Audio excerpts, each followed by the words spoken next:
ప్రభువైన యేసుక్రీస్తు పరిశుద్ధ నామంలో ఇన్న మాటలు వింటున్నాం. My dear brother and sister and dear friends, మీ అందరికీ ప్రైజ్ ది లార్డ్. దేవుని యొక్క మహాకృప మరియు ఆయన యొక్క నడిపింపును బట్టి ఈ ఆదివారం కూడా మీ అందరితో కలిసి దేవుని ఆరాధించడం కొరకు ఈ లైవ్ వర్షిప్ ద్వారా మీ అందరి ముందుకి వచ్చానండి. దేవుని యొక్క మహాకృపను బట్టి దేవుని యొక్క కాపుదల భద్రత మనందరికీ తోడై ఉండి దేవుడు మనల్ని ఈ విధంగా నడిపిస్తున్నందుకు మన ప్రభువైన యేసుక్రీస్తుకే లెక్కలేనని కృతజ్ఞతాస్తుతులు చెల్లించుకుంటున్నానండి. మరి క్షణమందు గడిచిన దినాల్లో గడిచిన వారాల్లో దేవుడు ఎలాగైతే మనల్ని కాచి కాపాడాడో అందును బట్టి మనం దేవుని ఎలాగైతే ఆరాధిస్తున్నామో మరి ఈ ఆదివారం కూడా దేవుని పాటల ద్వారా కీర్తిస్తూ మరియు ఆయనలో ఉన్న గొప్పతనాన్ని వాక్యం ద్వారా ధ్యానిస్తూ వాక్యానుసారంగా దేవుని ఆరాధించడానికి ప్రయత్నిద్దామండి. సో ఈ క్షణమందు వింటున్న మీరు కూడా నాతో కలిసి ఈ ఆరాధనలో పాలు పొందాలని, మనం అందరం కలిసి పాటల ద్వారా దేవుని నామాన్ని మహిమపరచాలని, దేవుని నామాన్ని గొప్ప చేయాలని ఆశిస్తున్నాను. మొదటిగా మనం అందరం కలిసి దేవుని ఎట్లు అయితే ముందు వారాల్లో ఎలాగైతే ఆరాధించామో పాటల ద్వారా ఈరోజు ఆరాధించడానికి ప్రయత్నిద్దాం. మొదటిగా మనం అందరం కలిసి పాడడానికి కావలసిన చక్కని పాట ఏంటి అంటే, దేవుని ఆరాధించే పాట. ఆరాధనకు యోగ్యుడా నిత్యము స్తుతించెదను, నీ మేలులను మరువక నేను ఎల్లప్పుడూ స్తుతించెదను అన్న పాట పాడుతూ దేవుని నామాన్ని గొప్ప చేయడానికి ప్రయత్నిద్దామండి. ఆరాధనకు యోగ్యుడా నిత్యము స్తుతించెదను, నీ మేలులను మరువకనే ఎల్లప్పుడు స్తుతి పాడెదను. ఆరాధనకు యోగ్యుడా నిత్యము స్తుతించెదను, నీ మేలులను మరువకనే ఎల్లప్పుడు స్తుతి పాడెదను. ఆరాధన ఆరాధన ఆరాధన ఆరాధన నీ మేలులకై ఆరాధన, నీ దీవెనకై ఆరాధన, నీ మేలులకై ఆరాధన, నీ దీవెనకై ఆరాధన. ఆరాధన ఆరాధన ఆరాధన ఆరాధన దినమెల్ల నీ చేతులు చాపి నీ కౌగిలిలో కాపాడుకుంటివే,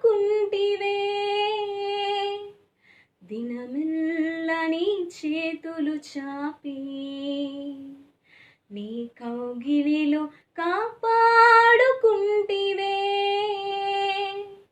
నీ ప్రేమ నీ జాలి నీ కరుణకై నా పూర్ణ హృదయంతో సన్నుతింతును, నీ ప్రేమ నీ జాలి నీ కరుణకై నా పూర్ణ హృదయంతో సన్నుతింతును.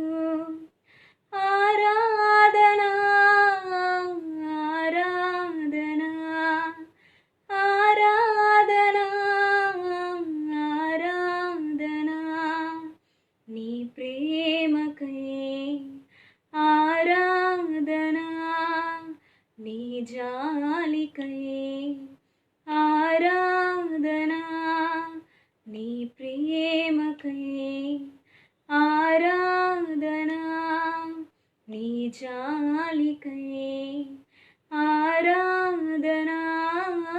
ఆరాధన ఆరాధన ఆరాధన ఆరాధన ధనవంతులుగా చేయుటకు దారిద్రతను అనుభవించినావు, మేలుగా చేయుటకు దారిద్రతననుభవించినావు, హెచ్చించి గణపరచిన నిర్మలాత్ముడా, పూర్ణాత్మ మనసుతో కొనియాడెదను. హెచ్చించి గణపరచిన నిర్మలాత్ముడా, పూర్ణాత్మ మనసుతో కొనియాడెదను. ఆరాధన ఆరాధన ఆరాధన ఆరాధన నీ కృప కొరకై ఆరాధన, ఈ స్థితి కొరకై ఆరాధన, నీ కృప కొరకై ఆరాధన, ఈ స్థితి కొరకై ఆరాధన ఆరాధన ఆరాధన ఆరాధన ఆరాధన నీ మేలులకై ఆరాధన, ఈ దీవెనకై ఆరాధన, నీ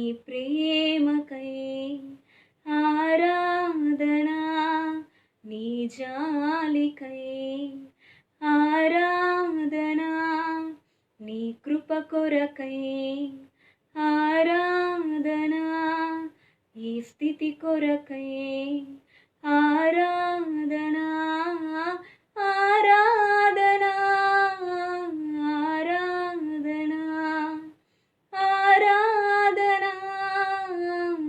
ఆరాధన ఆరాధన ఆరాధన ఆరాధన ఆరాధన. నిజమే కదండి, మన ప్రభువైన యేసుక్రీస్తు ఆరాధనకు యోగ్యుడు, ఆరాధనకు యోగ్యుడు, స్తుతులకు పాత్రుడు. అటువంటి మన దేవుణ్ణి నిత్యము మనం స్తుతించాలి. ఆయన ప్రేమ ఎటువంటిది అంటే దినమెల్లా ఆయన చేతులు చాపి తన యొక్క కౌగిటిలో కాపాడే దేవుడు మన దేవుడు. ఆయన యొక్క ప్రేమకై, ఆయన యొక్క జాలికై, ఆయన యొక్క కరుణకై మన యొక్క పూర్ణ హృదయంతో ఎల్లప్పుడూ మనం సన్నతించేవారిగా ఉండాలి. మన ప్రభువైన యేసుక్రీస్తును మన ఎడల చేస్తున్న మేలులకై ఆయనకి ఎల్లప్పుడూ కృతజ్ఞతాస్తుతులు చెల్లించేవారిగా ఉండాలి. ఆయన నీ కొరకు నా కొరకు చేసిన త్యాగం ఏంటి అంటే ధనవంతుడై ఉండినప్పటికీ ఈ దరిద్రులమైన మన కొరకు దీనుడుగా, రిక్తుడుగా మానవ స్వరూపాన్ని దాల్చాడండి. మన యొక్క పాపాలని క్షమించడం కొరకు మన స్థానంలో ఆ కలువరి సిలువలో మరణించాడండి. తన యొక్క పరిశుద్ధమైన రక్తం చేత మన యొక్క ప్రతి పాపాన్ని కడిగివేసి మనల్ని విమోచించిన, మనల్ని రక్షించిన మన ప్రభువైన యేసుక్రీస్తుని ఎల్లప్పుడూ స్తుతించేవారిగా, నిత్యము కీర్తించేవారిగా మనం ఎల్లప్పుడూ ఉండాలండి.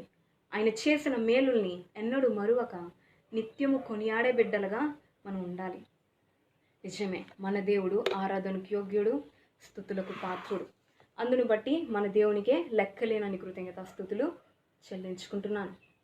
ఈ క్షణమందు రెండో పాట మనం అందరం కలిసి, మనందరికీ తెలిసిన పాట, నిబ్బరముతో నా యేసుకే స్తుతి పాడేదా అన్న సాంగ్ పాడుకుంటూ దేవుని ఆరాధించడానికి ప్రయత్నిద్దామండి.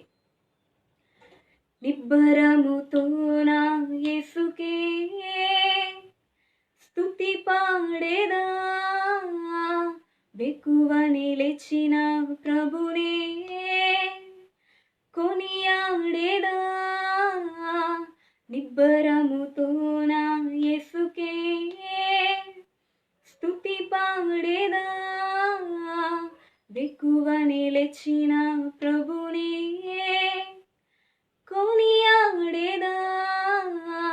యేసయ్యా యేసయ్యా స్తుతులకు పాత్రుడవు నీవయ్యా, యేసయ్యా యేసయ్యా మహిమ ఘనతలు నీకయ్యా, యేసయ్యా యేసయ్యా స్తుతులకు పాత్రుడవు నీవయ్యా, యేసయ్యా యేసయ్యా మహిమ ఘనతలు నీకయ్యా. కష్టకాలమందు నాకు కనికరము చూపేను, కాలు జారుతున్న వేళ కరుణతో నింపేను. కష్టకాలమందు నాకు కనికరము చూపేను, కాలు జారుతున్న వేళ కరుణతో నింపేను. కడుపు కాలుతున్న వేళ నా కడుపు నింపేను, కన్నీటి బ్రతుకును నాట్యముగా మార్చేను. కఠినమైన కాలములో నా చింత నిలిచేను. యేసయ్యా యేసయ్యా స్తుతులకు పాత్రుడవు నీవయ్యా. యేసయ్యా యేసయ్యా మహిమ ఘనతలు నీకయ్యా. యేసయ్యా యేసయ్యా స్తుతులకు పాత్రుడవు నీవయ్యా. యేసయ్యా యేసయ్యా మహిమ ఘనతలు నీకయ్యా. దిక్కు దెస్సలేని నాకు దర్శనమునిచ్చేను, ధనము ఘనము లేని నాకు ఘనతనెంతో నిచ్చేను. దిక్కు దెస్సలేని నాకు దర్శనమునిచ్చేను, ధనము ఘనము లేని నాకు ఘనతనెంతో నిచ్చేను. దిక్కుతోచని వేళ నా దిక్కై నిలిచేను, దుష్ట శక్తులన్నిటినీ నాకు దూరపరిచేను. దీవెనల్లో కుమ్మరించి ధన్యునిగా చేసేను. యేసయ్యా యేసయ్యా స్తుతులకు పాత్రుడవు నీవయ్యా. యేసయ్యా యేసయ్యా మహిమ ఘనతలు నీకయ్యా. యేసయ్యా యేసయ్యా స్తుతులకు పాత్రుడవు నీవయ్యా. యేసయ్యా యేసయ్యా మహిమ ఘనతలు నీకయ్యా. నిబ్బరముతో నా యేసుకే స్తుతి పాడేదా, వెక్కువ నిలిచిన ప్రభునే కొనియాడేదా.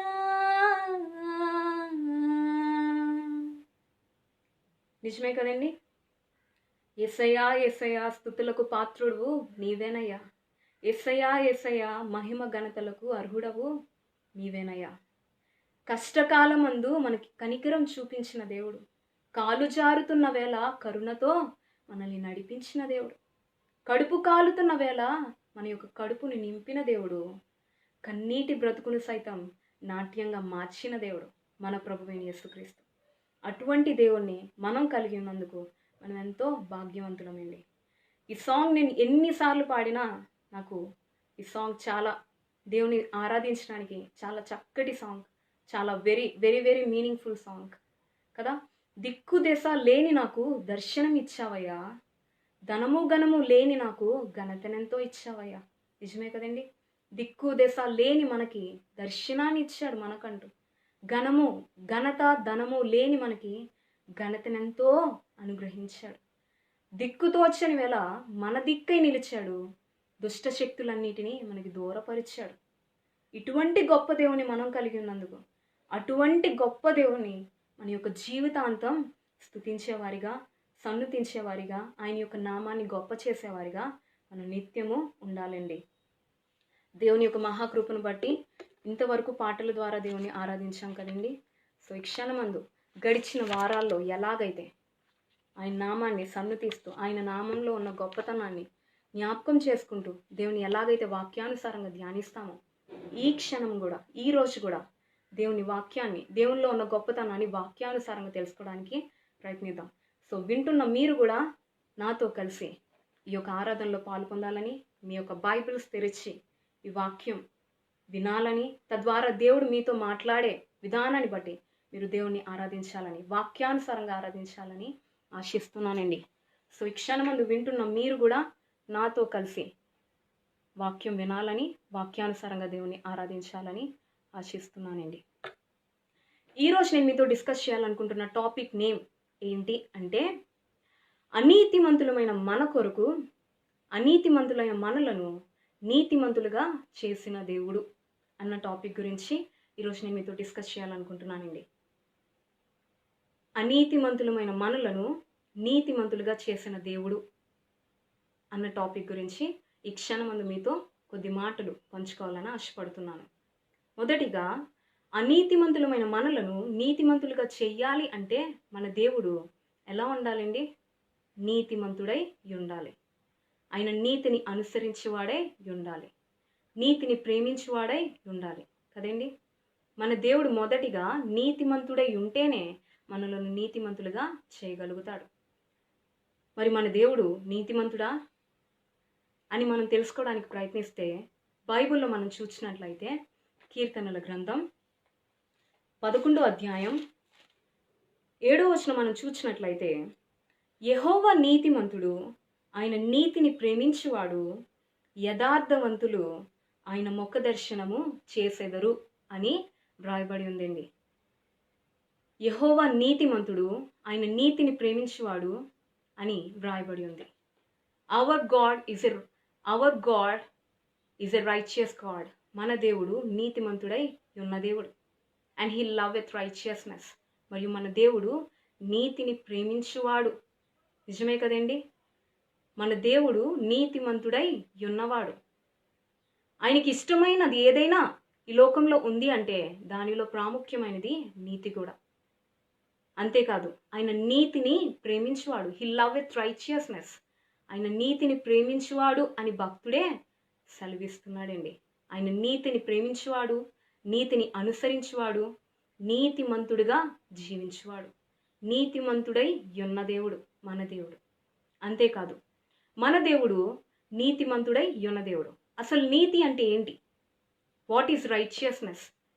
నీతి అంటే ఏంటో తెలియలేని వారు చాలామంది ఉంటారు కదండి. What is righteousness? నీతి అంటే ఏంటి అని మనం తెలుసుకోవడానికి ప్రయత్నిస్తే, righteousness is nothing but keeping faith on the lord is righteousness. దేవుని యందు విశ్వాసం ఉంచుటయే నీతి అని అంటారండి. లేదా దేవుని యందు నమ్మిక ఉంచుటయే నీతి అని అంటారండి. అంతేకాదు, who are called as righteous by God. ఎవరిని దేవుడు నీతిమంతులు అని పిలుస్తారు అంటే, whosoever believes on the Lord shall be called as righteous people. ఎవరైతే దేవుని యందు విశ్వాసం ఉంచుతారో లేదా ఎవరైతే దేవుని యందు నమ్మిక ఉంచుతారో వారిని దేవుడు నీతిమంతులైన పిల్లలని దేవుడు పిలుస్తాడండి. ఎందుకు ఈ మాట సెలవిస్తున్నాను అంటే, మనం బైబిల్ ప్రకారంగా చూసినట్లయితే బైబిల్లో కొంతమంది భక్తుల్ని దేవుడు నీతిమంతులుగా పిలిచాడు. వారి యొక్క జీవితాన్ని బట్టి నీవు నీతిమంతుడివి అని సాక్ష్యం చెప్పాడు. సో ఈ క్షణమందు ఇద్దరు భక్తుల గురించి మీతో క్లుప్తంగా కొద్ది మాటలు పంచుకోవాలని ఆశపడుతున్నానండి. బైబిల్లో ఇద్దరు భక్తుల గురించి మీతో క్లుప్తంగా కొద్ది మాటలు పంచుకోవాలని ఆశపడుతున్నాను. మొదటి భక్తుడు ఎవరు అంటే, మనందరికీ తెలిసిన భక్తుడే అబ్రహాము. అబ్రహాము నీతి గురించి బైబిల్లో ఏం చెప్పబడుతుంది అంటే, మనం బైబిల్ ప్రకారంగా చూసినట్లయితే ఆదికాండం 15వ అధ్యాయం 6వ వచనం మరియు గలతీయులకు రాసిన పత్రిక 3వ అధ్యాయం 6వ వచనం మనం చదివినట్లయితే అబ్రహాము నీతి గురించి బైబిల్లో ఈ విధంగా వ్రాయబడి ఉందండి. ఆదికాండం 15వ అధ్యాయం 6వ వచనం మరియు గలతీయులకు రాసిన పత్రిక 3వ అధ్యాయం 6వ వచనం చదువుతున్నాను, చూడండి. అతడు యెహోవాను నమ్మెను, ఆయన అది అతనికి నీతిగా ఎంచెను. అతడు అంటే అబ్రహాము యెహోవాను నమ్మాడు, ఆయన అది అతనికి నీతిగా ఎంచిందంట. అంటే అబ్రహాము దేవుని నమ్మాడు, తద్వారా అబ్రహాముకి అది నీతిగా ఎంచబడింది. తద్వారా అబ్రహాము నీతిమంతుడుగా పిలువబడ్డాడు. అబ్రహాము దేవుని నమ్మాడు. ఏం విషయంలో అంటే, అబ్రహాము ఒక రోజున మనం 15వ అధ్యాయం ఆదికాండం 15వ అధ్యాయం మొదటి నుంచి చదివినట్లయితే దేవుడు అబ్రహాం గురించి చెప్తాడు. అబ్రహామా, నిన్ను ఇంకా అత్యధికంగా నిన్ను ఆశీర్వదిస్తాను అని దేవుడు సెలవిచ్చినప్పుడు దర్శించగా అబ్రహాము అంటాడు, నువ్వు అన్ని విధాలా నన్ను ఆశీర్వదిస్తున్నావు దేవా, కానీ నా జీవితంలో సంతానం లేదయ్యా, నాకంటూ బిడ్డలు లేరయ్యా అని దేవుని యొద్ద బాధపడతాడు. తద్వారా అబ్రహాంకి దేవుడు తన యొక్క వృద్ధాప్యంలో, ఎందుకు నాకు అన్ని ఆశీర్వాదాలు ఉన్నప్పటికీ ఈ యొక్క ఆస్తికి నా యొక్క దాసులే వారసులు అవుతారు, నాకంటూ బిడ్డలు లేరు కదా, నాకంటూ సొంత బిడ్డలు లేరు కదా, సో వారసులు నా దాసులా అని అబ్రహాము అన్నప్పుడు దేవుడు సెలవిస్తాడు, వారు కాదు నీకు వారసులు, నేను నీకంటూ వాగ్దానం చేస్తున్నాను. అది అబ్రహాము తన యొక్క వృద్ధాప్యంలో, అంటే శారాకు 89 సంవత్సరాలు, అబ్రహాంకి 99 సంవత్సరాలు వచ్చినప్పుడు దేవుడు తనకంటూ వాగ్దానం చేశాడండి. మీదటికి వచ్చే సంవత్సరానికి నీకంటూ ఒక మగబిడ్డని, వాగ్దాన పుత్రుణ్ణి బహుమానంగా దయచేస్తున్నాను అని అబ్రహాముకు దేవుడు వాగ్దానం చేశాడు. అప్పుడు అబ్రహాము, ఇది ఎలా సాధ్యం? నేను నా భార్య ముసలివారం కదా, మాకు బలం లేదు కదా, ఇది అసాధ్యం అని అనుకోలేదు. కానీ మానవులమైన మాకైతే ఇది అసాధ్యం, కానీ నేను నమ్ముకున్న నా దేవునికైతే సమస్తము సాధ్యమే, ఆయన యొక్క శక్తితో సమస్తము సాధ్యమే అని అబ్రహాము పూర్ణ హృదయంతో, పూర్ణ విశ్వాసంతో దేవుని యందు నమ్మిక ఉంచాడండి. అందును బట్టే అబ్రహాము తన యొక్క జీవితంలో అందును బట్టే వాగ్దానాన్ని స్వతంత్రించుకున్నాడు. అందును బట్టే వాగ్దాన పుత్రుడైన ఇస్సాకును దేవుని యందు విశ్వాసంతో పొందుకున్నాడు. అంతేకాదు విశ్వాసులకు తండ్రిగా మార్చబడ్డాడు.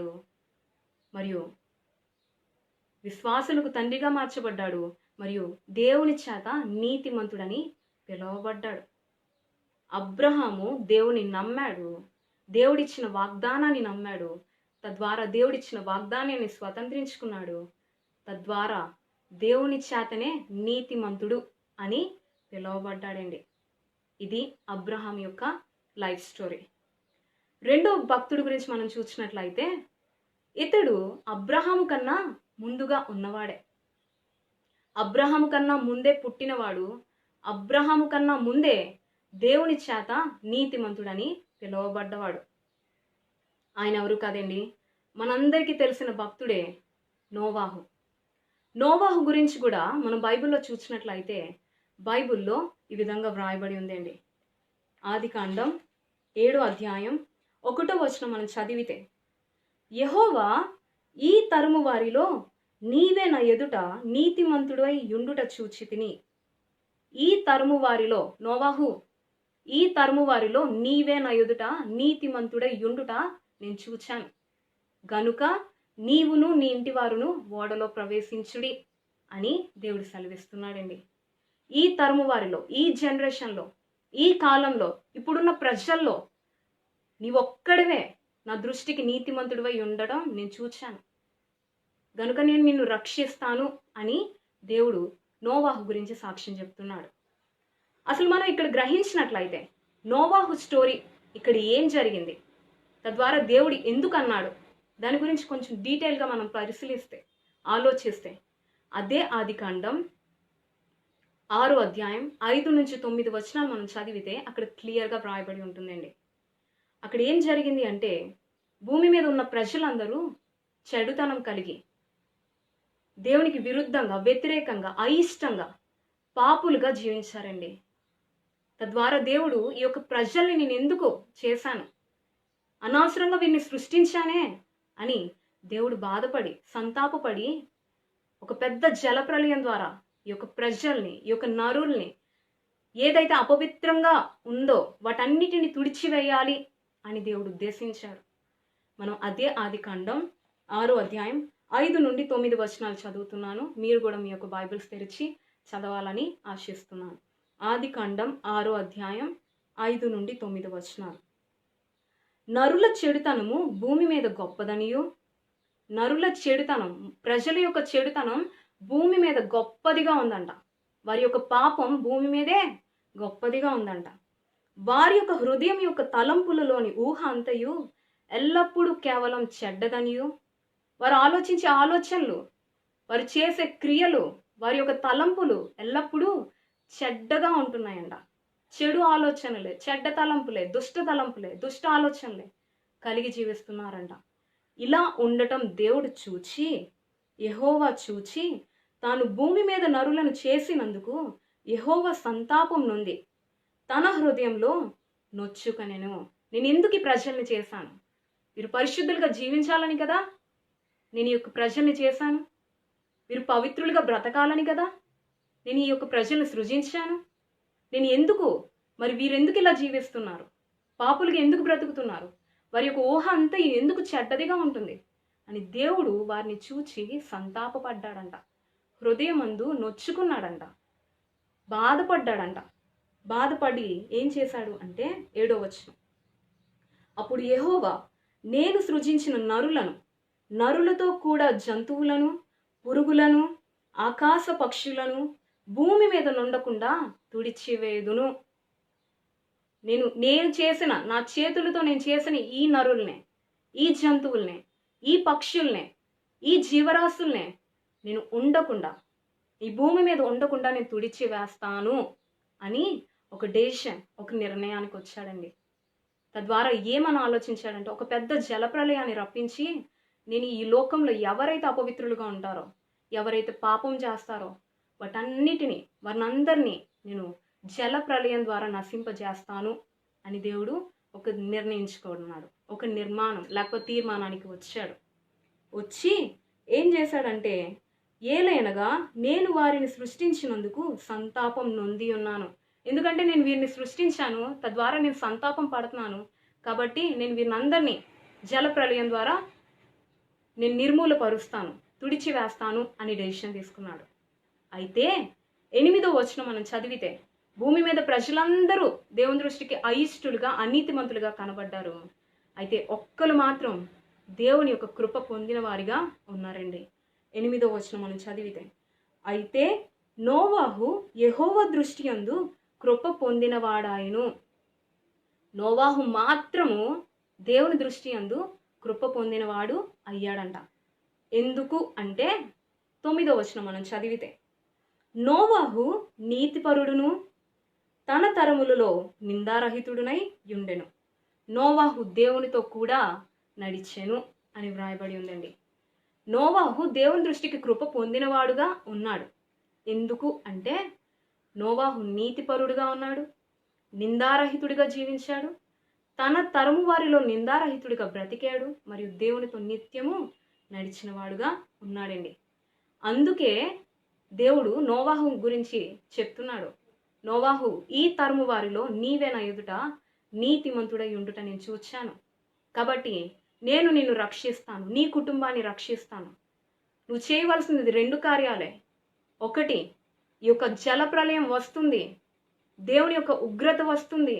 ఎవరైతే రక్షణ, మారు మనసు పొందుతారో, పాపాన్ని విడిచిపెట్టి, చెడుతనాన్ని విడిచిపెట్టి, దుష్ట ఆలోచనలు విడిచిపెట్టి ఎవరైతే పరిశుద్ధంగా నా కొరకు జీవిస్తారో వారిని నేను రక్షిస్తాను అని ప్రజలకు నువ్వు తెలియపరచు. వారితో నువ్వు ఈ యొక్క ప్రకటన చెయ్యి అని దేవుడు మొదటిగా ఒక మాట చెప్పాడు. రెండోదిగా జల ప్రళయం నుండి తప్పించబడ్డం కొరకు ఒక పెద్ద షిప్ని, ఒక పెద్ద ఓడని రెడీ చేయి అని దేవుడు 2 పనులు నోవాహుకి అప్పగించాడండి. అప్పుడు నోవాహు, ఇది నిజమా, ఈయన నిజంగా దేవుడేనా, ఈయన చెప్తుంది నిజమేనా అని అనుకోలేదు, కానీ దేవుడని నమ్మాడు. రెండోదిగా దేవుని యొక్క మాటకు లోబడి దాని ప్రకారంగా జీవించడానికి ప్రయత్నించాడు. దేవుడు చెప్పినట్లుగానే ప్రజలందరి దగ్గరికి వెళ్ళి, పలానా మీ యొక్క పాపాలు దేవుని యొద్ద ఒప్పుకొని విడిచిపెట్టకపోతే దేవుడు జలప్రలయాన్ని రప్పించబోతున్నాడు, ఈ లోకానంతటిని నాశనం చేస్తాడంట, ఈ యొక్క ఉగ్రత రాబోతుంది, కాబట్టి మారు మనసు పొందండి, రక్షణ పొందండి, చెడుతనాన్ని విడిచిపెట్టండి, దేవుని నమ్ముకోండి, మీ యొక్క చెడు తలంపులు తొలగించుకోండి అని నోవాహు ప్రతి ప్రజలకి ప్రకటన చేశాడండి. అయితే నోవాహు మాట ఏ ఒక్క ప్రజలు, ఏ ఒక్క వ్యక్తి కూడా నమ్మలేదు. ఎవరు నోవాహు మాట యందు విశ్వాసం ఉంచలేదు. వారి యొక్క ప్రకారంగానే విచ్చలవిడిగా వారి యొక్క జీవితాన్ని కొనసాగించుకున్నారు. వారు పాపాన్ని చేస్తూ, పాపంలోనే మునిగిపోతూ, అసహ్యమైన కార్యాలు చేస్తూ దేవుని దృష్టికి అయిష్టంగానే బ్రతికారు. రెండోదిగా దేవుడు చెప్పినట్లు ఓడను కట్టాడు. అయితే దేవుని యొక్క సమయం వచ్చింది, ఉగ్రత సమయం వచ్చింది. దేవుడు చెప్పినట్లుగానే ఎవరైతే పరిశుద్ధంగా ఉన్నారా అని దేవుడు చూస్తే నోవాహు ఒక్కడే కనబడ్డాడు. సో దేవుడు అందుకే చెప్తున్నాడు ఆదికాండం 7వ అధ్యాయం 1వ వచనంలో, నీవే నా ఎదుటికి నా దృష్టికి నీతిమంతుడివై ఉన్నావు కాబట్టి నీవును నీ ఇంటి వారును ఓడలో ప్రవేశించండి. ఇంకా ఏవైతే పరిశుద్ధంగా ఉన్నాయో ఆ యొక్క జంతువులు కూడా ఓడలోకి ప్రవేశింపచేయించు అని నోవాహుకు ఆజ్ఞాపించాడు. దేవుడు చెప్పినట్లుగానే నోవాహు చేశాడు. తద్వారా నోవాహు కుటుంబం రక్షించబడింది. బయట ఎవరైతే మారు మనసు పొందలేదో వారందరూ జలప్రలయం ద్వారా నశించిపోయారండి. దేవుడి యొక్క ఉగ్రత వచ్చి భూమి మీద ఉన్న ప్రజల్ని, నరుల్ని, జంతువుల్ని, పక్షుల్ని, సమస్తాన్ని తుడిచివేశాడంట. మనం అదే ఆదికాండం 7వ అధ్యాయం 23వ వచనం చదివితే అక్కడ క్లియర్గా వ్రాయబడి ఉందండి. నరులతో కూడా పశువులను, పురుగులను, ఆకాశ పక్షులను, నేల మీదనున్న జీవరాశులన్నీ తుడిచివేయబడెను. నరులు, పక్షులు, జంతువులు, నేల మీద ఉన్న జీవరాశులన్నీ తుడిచివేయబడ్డాయంట. భూమి మీద నుండకుండా తుడిచివేయబడ్డాయి. అవి భూమి మీద నుండకుండా తుడిచివేయబడను. అంటే దేవుని యొక్క కోపం అంతగా ఉంది. నా భూమి మీద అసలు ఇవి ఉండకూడదు అని దేవుడు వాటన్నిటినీ తుడిచివేస్తాడంట. అయితే ఎవరు మిగిలి ఉన్నారు అంటే, అయితే నోవాహును అతనితో కూడా ఆ ఓడలో ఉన్నవి మాత్రము మిగిలి ఉండును అని వ్రాయబడి ఉందండి. భూమి మీద ఉన్న ప్రజలందరూ నశించిపోయారు. భూమి మీద ఉన్న సమస్తము తుడిచివేయబడింది. అయితే ఓడలో ఉన్న నోవాహు, వారి కుటుంబస్తులు, ఇంకా ఓడలో ఉన్న మాత్రమే మిగిలి ఉన్నాయి, మరియు అవి మాత్రమే బ్రతికి ఉన్నాయండి. ఇక్కడ మనం గ్రహించినట్లయితే నోవాహు జలప్రలయం నుంచి తప్పించబడ్డాడు అంటే నోవాహులో 3 లక్షణాలు ఉన్నాయి. అందును బట్టే నోవాహు జలప్రలయం నుంచి తప్పించబడ్డాడు, దేవుని దృష్టికి ఇష్టడిగా బ్రతకగలిగాడు. మొదటిగా నోవాహు నీతిపరుడిగా జీవించాడు, నీతిమంతుడై బ్రతికాడు. రెండోదిగా ఆ తరము వారిలో నిందారహితుడిగా జీవించాడు. మూడోదిగా దేవునితో నిత్యము నడిచిన వాడుగా ఉన్నాడండి. అందును బట్టే దేవుడు నోవాహును నీతిమంతుడిగా పిలిచాడు. అంతేకాదు, ఇందాక మనం చూసినట్లయితే అబ్రహాము కూడా దేవుని నమ్మాడు.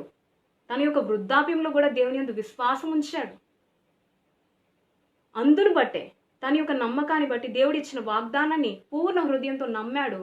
అందును బట్టే అబ్రహాము నీతిమంతుడిగా తీర్చబడ్డాడు, విశ్వాసులకు తండ్రిగా మార్చబడ్డాడు.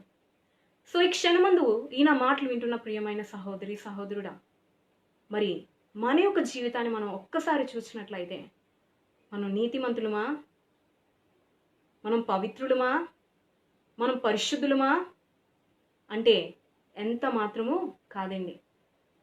మనం ఒకప్పుడు ఎలా ఉండేవారము అంటే అబ్రహాము వలె, నోవాహు వలె నీతివంతమైన జీవితం కలిగిలేం.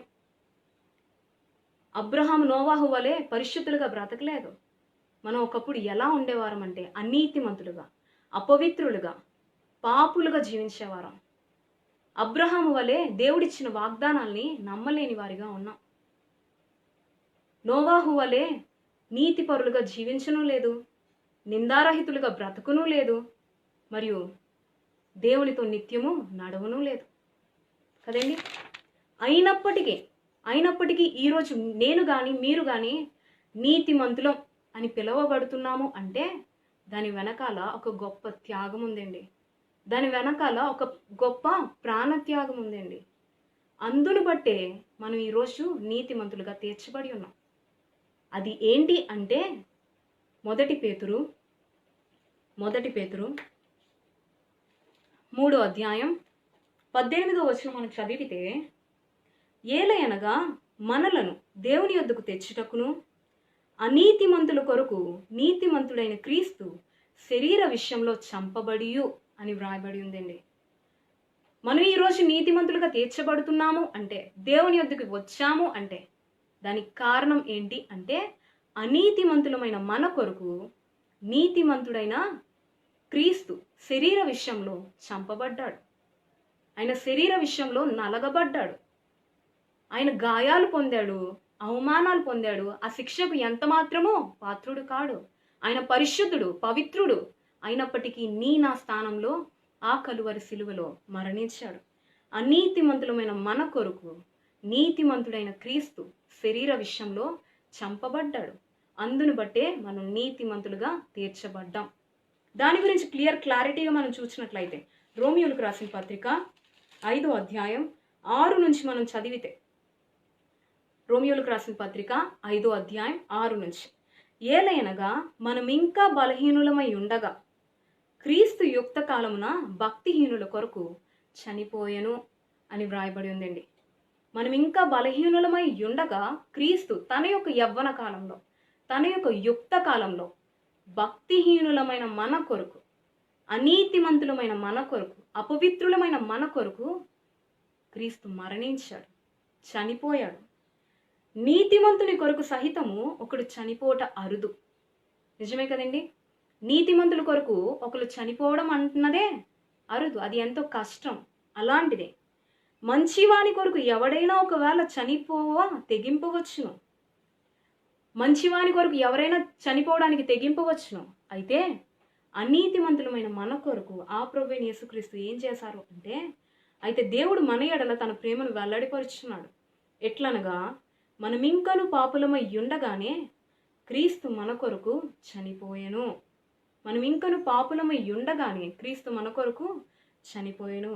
కాబట్టి ఆయన రక్తం వలన, ఆయన రక్తం అమూల్యమైన, నిష్కలంకమైన, పరిశుద్ధమైన గొర్రెపిల్ల వంటి రక్తం వలన ఇప్పుడు నీతిమంతులుగా తీర్చబడి అని వ్రాయబడి ఉందండి.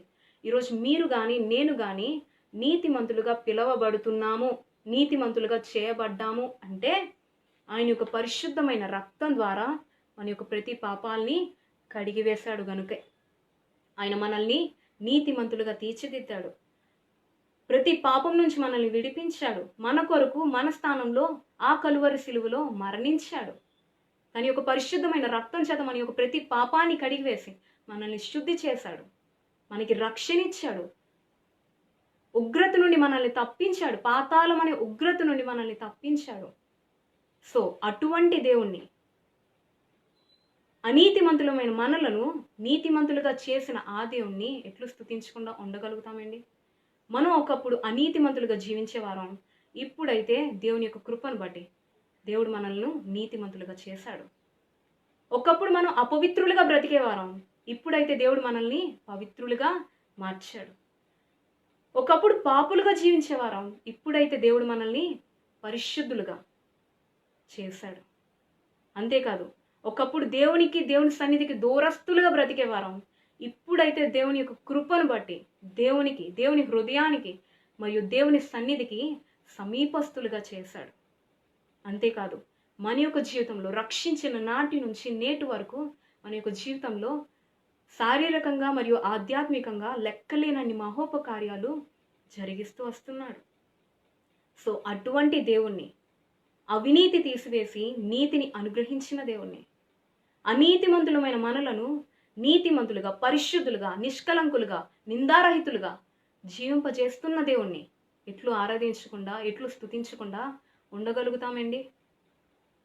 ఆనాడు అబ్రహాము, నోవాహు అయితే దేవుణ్ణి దహన బలుల ద్వారా వారి యొక్క కృతజ్ఞతాస్తుతులు చెల్లించడం, దహన బలుల ద్వారా ఆదికాండం 28వ అధ్యాయం 20-21 వచనం ప్రకారం వారు బలిపీఠాలు కట్టిస్తూ దహన బలులు అర్పిస్తూ దేవునికి కృతజ్ఞతాస్తుతులు చెల్లించుకున్నారు. అయితే ఈ తరము వారైన మనమైతే మన నుంచి దేవుడు కోరుకుంటుంది ఏంటి అంటే, కీర్తనలు 51వ అధ్యాయం 16-17 ప్రకారం ఆయన మనల నుంచి బలులను కోరట్లేదంట. దహన బలులు ఆయనకి ఇష్టమైనవి కావంట. ఆయన మన నుంచి కోరిందల్లా ఏదైనా ఉంది అంటే విరిగిన నలిగిన మనస్సే.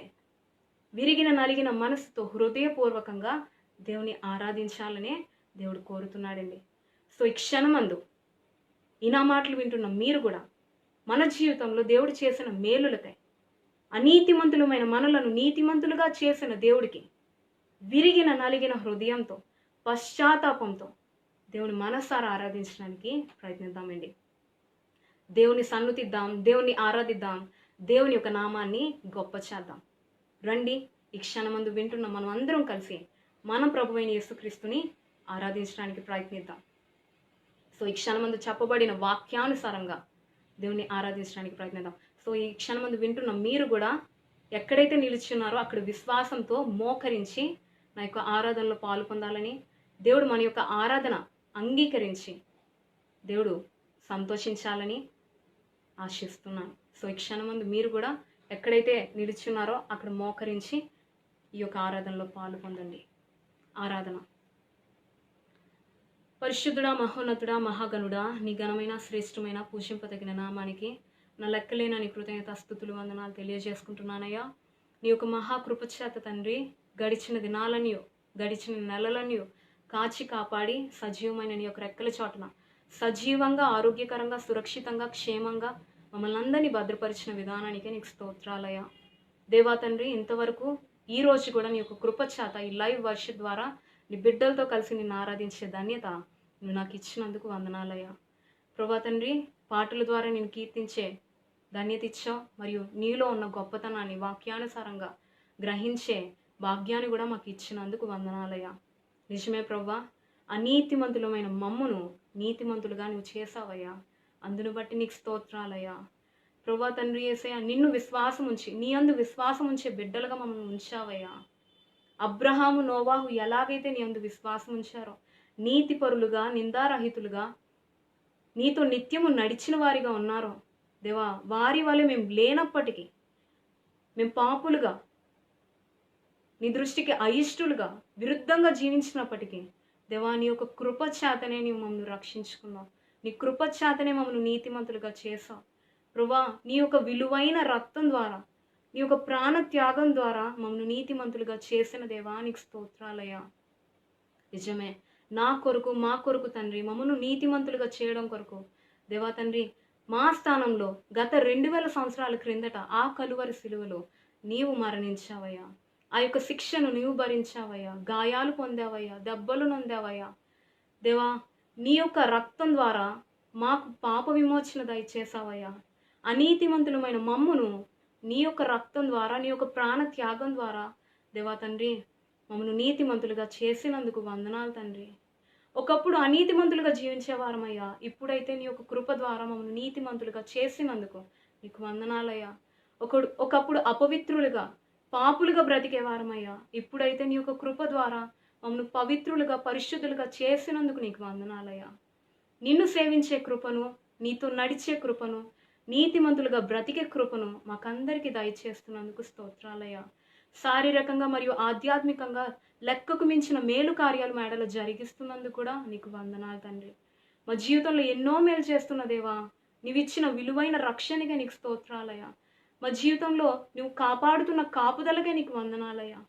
ఇంతవరకు మమ్మల్ని కాచి కాపాడిన దేవా నీకు లెక్కలేనని కృతజ్ఞతాస్తుతులు చెల్లించుకుంటూ, ఎల్లప్పుడూ కాపాడబోతున్నందుకు కూడా నీకు వందనాలు తెలియజేసుకుంటూ, నా ప్రభువును, నా ప్రియ రక్షకుడైన యేసుక్రీస్తు పరిశుద్ధ నామంలో ఈ యొక్క ఆరాధన ద్వారా ఎవరైతే ఆరాధిస్తున్నారో వారి యొక్క ఆరాధన కూడా నువ్వు వింటున్నందుకు వందనాలయ్యా. నా యొక్క ఆరాధన కూడా నువ్వు వింటున్నందుకు దేవా తండ్రి, మా జీవితాన్ని బట్టి నువ్వు సంతోషిస్తున్నందుకు ప్రభా నీకే లెక్కలేనని కృతజ్ఞతాస్తుతులు వందనాలు తెలియజేసుకుంటూ, నా ప్రభువును, నా ప్రియ రక్షకుడైన యేసుక్రీస్తు పరిశుద్ధ నామంలో ఈ చిన్న స్తుతి ఆరాధన నీకే సమర్పించుకుంటున్నాను తండ్రి. Amen, amen, amen. I hope మీ అందరూ ఈ యొక్క ఆరాధన ద్వారా మేలు పొందారని, మీరు కూడా నాతో కలిసి దేవుని ఆరాధించారని, దేవుని నామాన్ని గొప్ప చేశారని ఆశిస్తున్నాను.